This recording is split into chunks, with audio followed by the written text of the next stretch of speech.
Hello everyone, welcome to the new class of biology. In today's class, we'll discuss how the sexual reproduction takes place in flowering plants. We are very well aware that a flowering plant always has two parts. One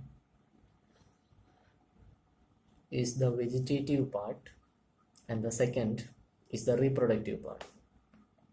Vegetative part always consists of stem, root, and leaf, while the reproductive part is always the flower. You take any of the angiosperm category plants or the flowering category plants, the reproductive part of all those uh, plants will be the flower itself. Actually, a flower has four main parts: sepals, petals, stamen, pistil. These are the four main parts of a flower. What happens there that the stamen and pistil are mainly the reproductive part of a flower. Okay, the stamen is actually the male reproductive part and pistil is the female reproductive part. Okay, what about the sepal and petal? Sepal is actually the protective part of a flower. We can say that it gives protection to the flower.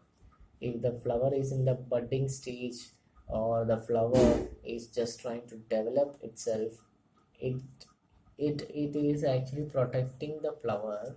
Also, it protects the flower's reproductive organs, whether it may be stamen, whether it may be pistil.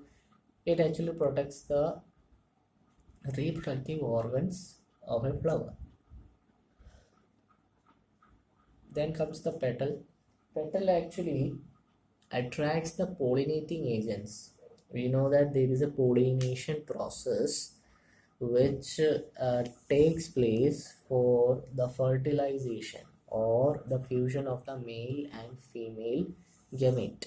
So for that purpose, for pollination purpose, petals are required. Petals are actually the colored part of a flower. The colored part of a flower is actually the petal. So those petals actually collectively help together to for the process of fertilization. Okay, so we said, as we discussed, that there are stamen and pistil as the reproductive part of a flower, right? But there is also a possibility that these stamen and pistil could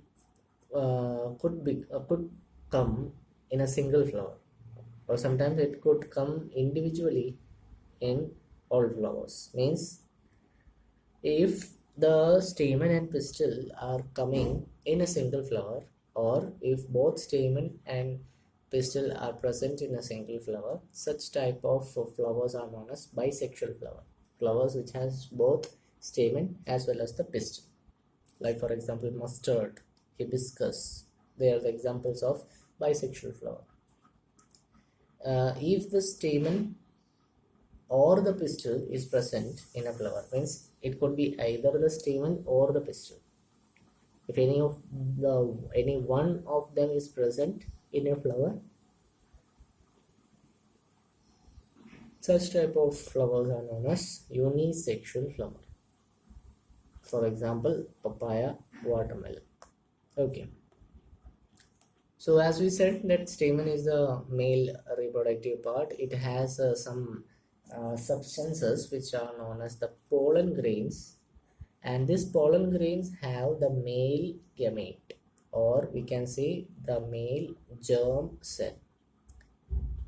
Pistil is the female part, reproductive part of the flower, and it has egg cell present in it, or we can say the ovary present in it, which is actually the female gamete of the cell, and it is present in the central portion of the flower.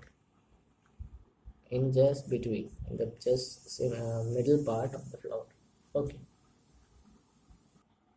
there is nothing in detail to discuss about pollen grain. Actually, the stamen just possess the pollen grains which has a male gamete.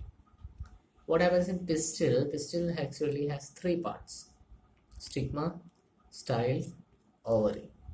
These are the three parts of a pistil. So what a pistil does, the ovary which is present in that inside the pistil, it actually contains some ovule. And what this ovule does, actually these ovules, or each of them has a egg cell, and this egg cell is actually having a female gamete or the female germ cell. And actually this egg cell is used for the fertilization process, or the fusion of male with this egg cell is being done to produce the next generation. And if we discuss about the pollen grains which is present in the stamen, this pollen grains actually produce a male gamete. Okay, and what this pollen grains does, they fuses or just gets interacted with the female gamete in the ovule in order to form a next cell which is known as a zygote. Okay, there is a diagram of this. Regarding this, you just draw the diagram, figure 8.8.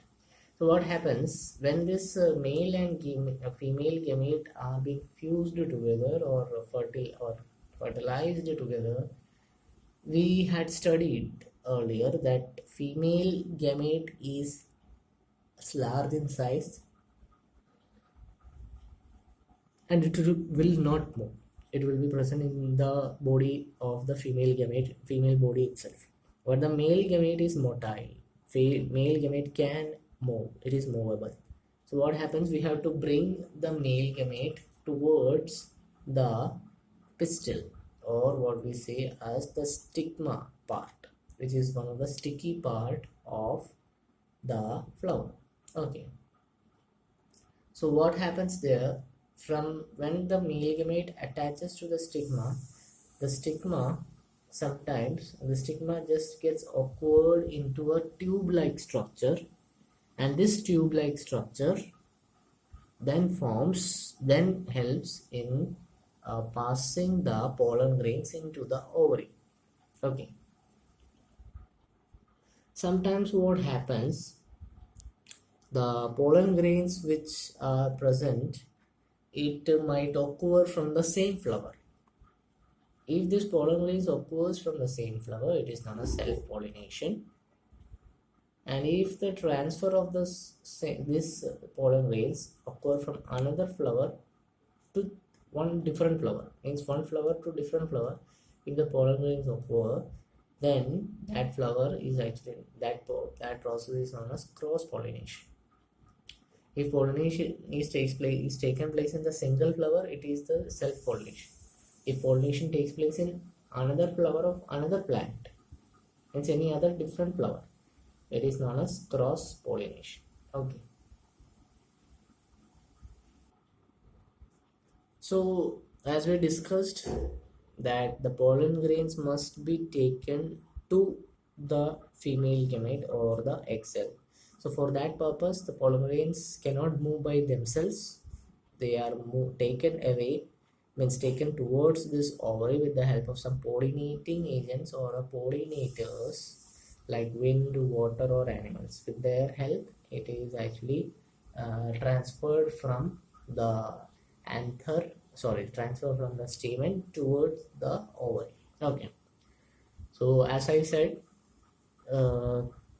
when this pollen grains just gets sticked to the stigma, it in order to reach the ovary, it produces a tube-like structure which is known as the pollen tube, and through this pollen tube the anther comes and fuses the ovary.